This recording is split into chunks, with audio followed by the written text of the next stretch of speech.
So hello बच्चों, welcome back. आज हम लोग इस सेशन में ईएमआई के सारे सवाल करने वाले हैं जो हमसे जुलाई अटेम्प्ट जेईई मेन 2022 में पूछे गए थे। और इस पीडीएफ को जो कि प्रिंटेबल फॉर्मेट में है, आप इन सारे पीडीएफ्स को कैसे डाउनलोड कर सकते हैं उसके लिए यहाँ पे सिंपल 4 स्टेप है, इनको फॉलो कीजिए। और वेब वर्जन को भी कैसे इस्तेमाल कर सकते हैं ताकि आप डिस्ट्रैक्शन फ्री पढ़ाई कर सके, लिंक आपको डिस्क्रिप्शन बॉक्स में है। ठीक, तो चलिए शुरू करते हैं हम लोग अपने सारे क्वेश्चंस को सॉल्व करना। ये अपना सबसे पहला क्वेश्चन है जो कि हमसे 25 जुलाई शिफ्ट 1 में पूछा गया था, और ये आपको एक स्टैंडर्ड फॉर्मेट है, म्यूचुअल इंडक्टेंस के ऊपर सवाल बेस्ड है।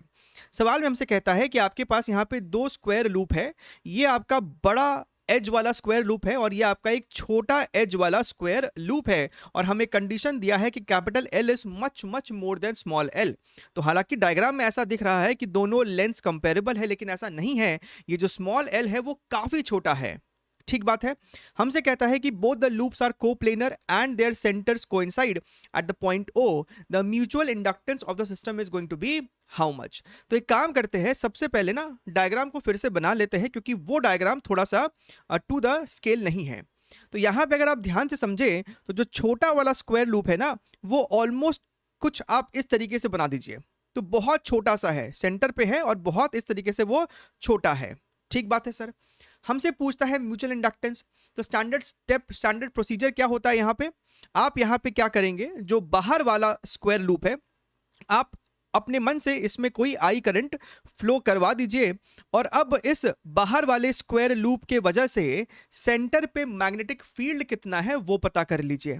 राइट, उसके बाद आप क्या करेंगे, एक काम कीजिए, इसको बोलिए लूप 1, इसको बोलिए लूप 2, फिर आप पता करेंगे flux in loop 2 that is going to be magnetic field due to the loop 1 multiplied by area of this loop. So field due to loop 1 multiplied by area of the second loop. आप ये जो है equation बस लिखिए, फिर आपका काम बन जाएगा। ठीक है, तो चलिए सबसे पहले हमारा काम होगा finding magnetic field due to the outer loop at the centre. ठीक है, अब कई बच्चों के मन में सवाल आता है कि सर ये कंडीशन हमको क्वेश्चन में देता ही क्यों है। वो इसलिए देता है बच्चा, क्योंकि आप जो ये बाहर वाली लूप की वजह से सेंटर पे फील्ड निकालोगे, अगर ये लूप अंदर वाला बहुत छोटा होगा तो सेंटर का सारा फील्ड जो है इसके थ्रू यूनिफॉर्मली हम अज्यूम कर सकते हैं।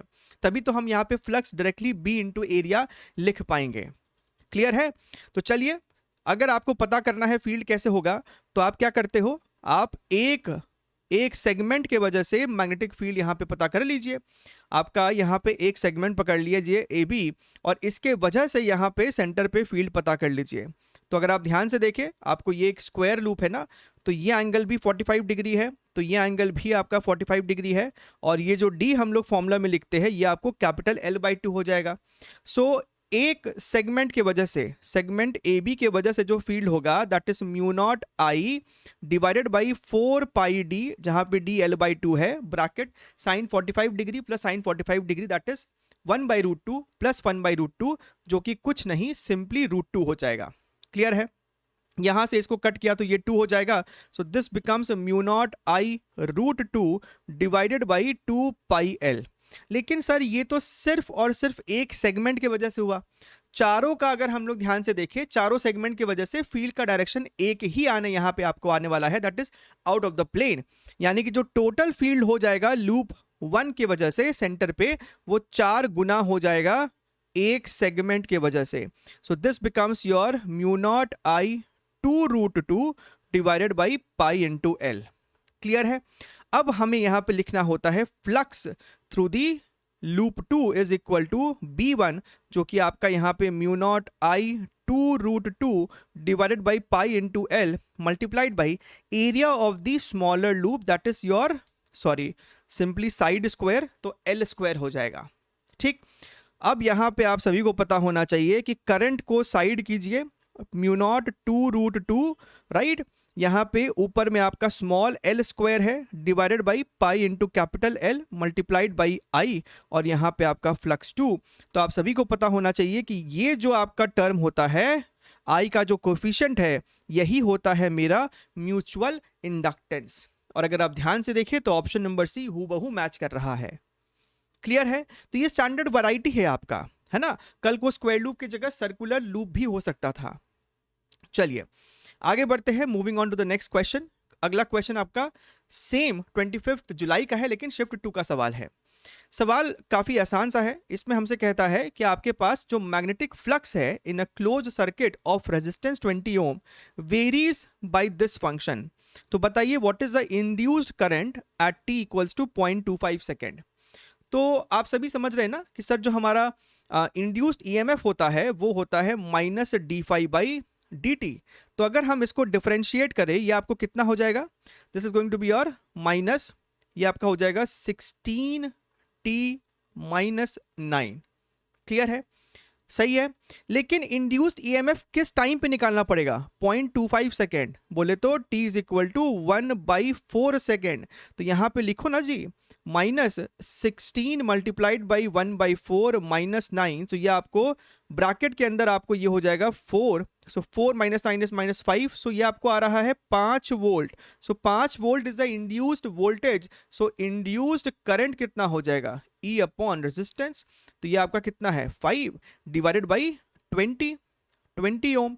सो this becomes your how much, this becomes your 1/4 यानी कि 0.25 एम्पियर, बोले तो 250 मिली एम्पियर। तो इस सवाल का सही जवाब अपना 250 हो जाएगा। ठीक है, काफी आपको इंटीजर बेस्ड क्वेश्चन जो है ईएमआई चैप्टर से ही बन जाता है। आगे देखते हैं, एक और सवाल देखिए, ये भी आपको इंटीजर बेस्ड क्वेश्चन ही है और इसमें भी हमें flux as a function of time दे रखा है। अगेन एक कॉइल है जिसका रेजिस्टेंस 8 ओम है। Magnetic flux due to the external field varies with time as this function. The value of total heat produced in the coil till the flux becomes 0। अच्छा, तो हमसे कह रहा है कि भैया आपका फ्लक्स वेरी कर रहा है तो इंड्यूस्ड करंट हुआ होगा, उस करंट की वजह से लूप में हीट पैदा हुआ होगा। लेकिन सर कितने टाइम के लिए हमको सॉल्व करना है हीट प्रोड्यूस्ड, तब तक जब तक फ्लक्स जीरो नहीं हो जाता। फ्लक्स जीरो कब हो जाएगा, फ्लक्स जीरो कब होगा, जब आपका अंदर वाला टर्म जीरो होगा, यानी कि 9 माइनस टी स्क्वायर आपको जब जीरो हुआ होगा, यानी कि सर जब टाइम आपका 3 सेकेंड हुआ है। तो हमें जो भी सॉल्व करना है वो हमें सॉल्व करना है for t less than equal to and more than equal to 0। 0 से लेके 3 सेकेंड तक के लिए हमको प्रॉब्लम को सॉल्व करना है। ठीक है, अब आपके पास यहाँ पे फ्लक्स है तो इंड्यूस्ड ईएमएफ भी निकालिए, that is your minus d phi by d t. इसको डिफरेंशिएट करेंगे तो क्या दिख रहा है आपको, 2/3 तो एज इट इज रहेगा, 2/3, एक माइनस साइन यहाँ पे है और माइनस टी स्क्वायर का आपको हो जाएगा माइनस 2t। सो ये आपको हो रहा है 4t/3, 4t/3। तो यहाँ से आप क्या लिख सकते हैं कि sir heat produced is equal to क्या होता है, v स्क्वायर बाई आर होता है ना, यानी कि e square by R d t, right. क्योंकि ये आपका e जो है as a function of time है, तो हमें इसे इंटीग्रेट करना पड़ेगा हीट निकालने के लिए। और 0 से लेके ये जो भी आपका t नॉट टाइम, इसको बोल दीजिएगा t नॉट टाइम के लिए, right. e square by R d t. तो यहाँ पे e स्क्वायर कितना होगा, इसको स्क्वायर करना पड़ेगा, 4 का square 16, t square by 9 multiplied by resistance is your 8 ohm d t, right. 8 इसको कट करेगा तो ये 2 हो जाएगा, 2/9 को बाहर खींच दो, टी स्क्वायर का इंटीग्रेशन t³/3, लिमिट हो गया आपका 0 से लेके 3 सेकेंड तक के लिए। ठीक, सो 2/9 मल्टीप्लाइड बाई ऊपर में आपका 27, नीचे में आपका ये तो 3 है ही। सो यहां से जो है मेरे को तो 2 जूल्स आता हुआ दिखाई दे रहा है and that is Indeed the correct answer. ठीक है, तो ये एक अच्छा सवाल है ना, जेई मेंस के हिसाब से ये आपको एक अच्छा सवाल है जहां पे इंटीग्रेशन भी हो गया है, थोड़ा बहुत कॉमन सेंस का भी इस्तेमाल करना पड़ रहा है। अच्छा, एक और सवाल देखिए, a conducting circular loop is placed in the XY plane. तो आपके पास एक लूप है जो कि XY प्लेन में रखा हुआ है। XY प्लेन में अगर लूप रखा हुआ है तो आप समझ रहे हैं, मेरी बात को समझिएगा। सपोज कीजिए ये आपका X है, ये आपका Y है, तो आपका कोई जो लूप है वो XY प्लेन में है। ठीक है, in the presence of a magnetic field this much, if the radius of the loop, अच्छा सर्कुलर लूप है तो हम लोग ये आर्बिट शेप क्यों बना दिए, if the radius of the loop is 1 metre, तो लूप का रेडियस जो है जनाब 1 मीटर है। The induced EMF in the loop at t equals to 2 second will be n pi volt, तो हमें n की वैल्यू बतानी है। अब यहाँ पे भैया इंड्यूस्ड ईएमएफ की बात की जा रही है, तो सबसे पहले हमको यहाँ पे फ्लक्स निकालना पड़ेगा, तभी तो फ्लक्स को डिफरेंशिएट कर पाएंगे। और फ्लक्स हमको होता है देखा जाए तो b डॉट ए। मुद्दे की बात है कि फील्ड वेक्टर है लेकिन एरिया वेक्टर नहीं है। लेकिन आप इतना तो कॉमन सेंस से कह सकते हैं ना कि अगर लूप एक्स वाई प्लेन में है तो एरिया वेक्टर क्या तो आप पॉजिटिव के कैप लोगे या फिर आप नेगेटिव के कैप लोगे। ठीक है, अब क्योंकि यहां पे आप पॉजिटिव के कैप नेगेटिव के कैप कुछ भी ले सकते थे, तो हम at the end of the day magnitude के साथ ही बात करेंगे। तो फिलहाल के लिए मान लेते हैं कि जो आपका एरिया वेक्टर है उसका जो डायरेक्शन है लेट अस से वो के कैप है, और मैग्नीट्यूड कितना हो जाएगा, रेडियस 1 है तो पाई आर स्क्वायर, राइट। तो सिंपली पाई 1 का स्क्वायर के कैप। ठीक है, तो यहां से अगर आप ध्यान से देखें तो फ्लक्स कितना आ जाएगा, फील्ड वेक्टर है आपका 3t cube J cap plus your 3t square के कैप डॉट पाई के कैप। तो के कैप वाला के कैप के साथ ही रिजल्ट देगा, सो this becomes your 3t square pi, ये आपका हो गया है जनाब फ्लक्स। ठीक है, तो इंड्यूस्ड ईएमएफ का मैग्नीट्यूड कितना हो जाएगा, that is going to be your d5 by dt। So इसको डिफरेंशिएट किया तो ये हो जाएगा 6t पाई, और हमें ये इंड्यूस्ड ईएमएफ निकालना है t इक्वल्स टू 2 सेकेंड पे ही। So induced EMF at t equals to 2 second is going to be 6 into 2 12, 12 into pi. तो यहां से आप देखिए n की वैल्यू जो है वो आपको 12 निकल के आ जाएगी। ठीक है, सही बात है। चलिए लेट्स मूव फॉरवर्ड, आगे बढ़ते हैं अपने यहां पे। अगला सवाल क्वेश्चन नंबर 5। अच्छा, यहां पे हमें जो कॉन्सेप्ट इस्तेमाल करना है that is how an inductor behaves in the circuit at time t equals to 0। For the given circuit, the current through the battery of 6 volt just after closing the switch S will be how much? Just बोला है, शब्द यहाँ पे just है।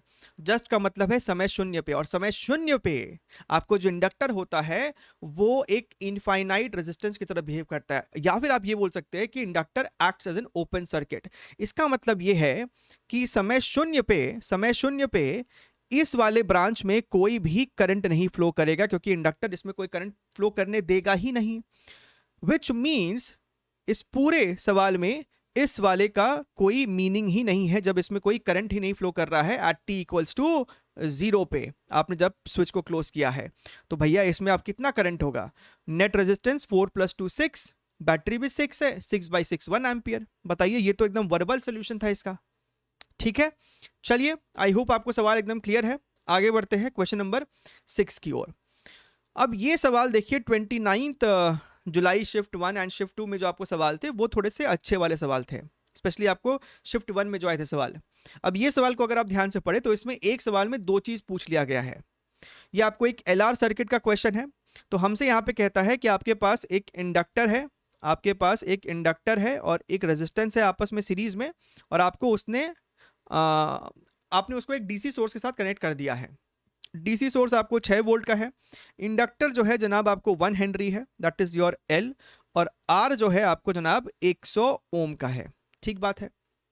अच्छा sir, पहले part में the time elapsed before the current acquires half of its steady state value. तो सबसे पहले वाले पार्ट को जब आप सॉल्व करेंगे तो इक्वेशन इस्तेमाल करेंगे I is equal to I naught 1 minus e to the power minus RT by L, है कि नहीं। हमसे कहता है कि करंट की वैल्यू कितनी है, half of steady state current, I not है ना steady state current, so I की value basically I not by 2 है। उसके लिए हमें बताना है कि टाइम कितना हुआ था, तब हमें अब यहाँ पे स्मॉल t की वैल्यू को फाइंड आउट करना है। तो यहाँ से I नॉट कट जाएगा, थोड़ा बहुत इसको अगर आप रीअरेंज करेंगे बिना कोई सिली मिस्टेक किए तो ये आपको 2 टू द पावर -1 निकल के आएगा, राइट। दोनों तरफ लॉग ले लीजिए, तो ये आपको RT by L is equal to log 2 निकल के आएगा, यानी कि जो टाइम की वैल्यू हो जाएगी जनाब वो आपको हो जाएगी L बाई R log 2। सही बात है। अब L की वैल्यू 1 है, log 2 की वैल्यू 0.693 है, और ये जो है आपको 100 है। 0.693 को आप एक अप्रॉक्सीमेटली 0.7 बोल लीजिए, ये 100, यानी कि यहाँ से आप इसको अगर देखें तो ये आपको 7 मिली सेकेंड निकल के आ रहा है। 7 मिली सेकेंड निकल के आ रहा है, यानी ऑप्शन नंबर ए और बी तो पॉसिबल नहीं है। क्लियर है एकदम? Simple straight forward formula based question, लेकिन सॉल्व ध्यान से करना तो पड़ेगा ना। अच्छा, अब आते हैं इसके बी पार्ट पे। बी पार्ट में हमसे कहता है the energy stored in the magnetic field associated with the coil at an instant 15 millisecond after the circuit is switched on। तो भैया 15 मिलीसेकेंड बाद बताइए सर्किट में एनर्जी कितना है। तो सर एनर्जी का जो फॉर्मूला है that is equal to half L I square. L की वैल्यू तो 1 है, यानी हमको सॉल्व करना है आई स्क्वायर बाई 2 बेसिकली। लेकिन करंट कब? 15 मिलीसेकेंड बाद कितना करंट है वो पहले पता कर लो और फिर सॉल्व कर लेंगे इसको। तो भैया ऊपर वाला ही तो फॉर्मूला इस्तेमाल करेंगे। अब हमें करंट पता है, स्टेडी स्टेट करंट बाद में निकालेंगे। सबसे पहले तो यहाँ पे 1 minus E to the power minus R की वैल्यू 100, टाइम जो है वो बोलता है 15 millisecond, so 15 into 10 to the power minus 3, और एल की वैल्यू तो 1 है तो उसको छोड़ ही दो। अच्छा सर, यहाँ पे ध्यान से देखिएगा, अगर आप ये आपको 100 है, 10 टू द पावर माइनस 3 है, so be very very careful. I is equal to I not 1 minus E to the power minus, ये मुझे 15/10 आता दिख रहा है, which is your 3/2। This fellow is your 3/2 and E to the power minus 3/2 is 0.25 which is your 1/4। तो इस पूरे को यहां से हटा के हम 1/4 लिख दे, एंड 1 माइनस 1/4 की जगह हम यहाँ पे 3/4 लिख दे। तो यानी कि करंट कितना है? 3/4 times of the steady state current which is your I not. And बच्चा what is I not? I not is the steady state current, यानी कि टी टेंडिंग टू इंफिनिटी पे बहुत देर बाद। तो भैया बहुत देर बाद तो इंडक्टर आपका एक प्लेन वायर की तरह बिहेव करता है, यानी सर्किट में जो करंट होगा उस समय 6 डिवाइडेड बाई रेजिस्टेंस ही हो जाएगा। Simple simple. सो ये आपका आई नॉट है, तो यहाँ पे आई नॉट को सब्स्टिट्यूट कर दिया हमने। This is your 6 divided by 100। ठीक बात है। तो यहाँ पे अगर आप ध्यान से देखिए, इसको 2 कर दीजिए, इसको 3 कर दीजिए, तो मुद्दे की बात है कि फिलहाल ये हमारे पास 9/200 है। ये आपका करंट आया है, इसका स्क्वायर करके इसको 2 से डिवाइड करना है। So energy is equal to इसका स्क्वायर, दैट इज योर 9/200 का square multiplied by your 1/2। Clear है एकदम? अब अगर आप यहाँ पे थोड़ा सा और ध्यान से देखिए, ऊपर में आपको बेसिकली 81 होगा, नीचे में आपको आ रहा है 4 इंटू 10 टू द पावर 4 या फिर 8 इंटू 10 टू द पावर 4। अगर हम थोड़ा सा स्मार्टली प्ले करें अप्रॉक्सीमेशन के साथ, तो 81/8 को आप अप्रॉक्सीमेटली 10 ही बोल देंगे।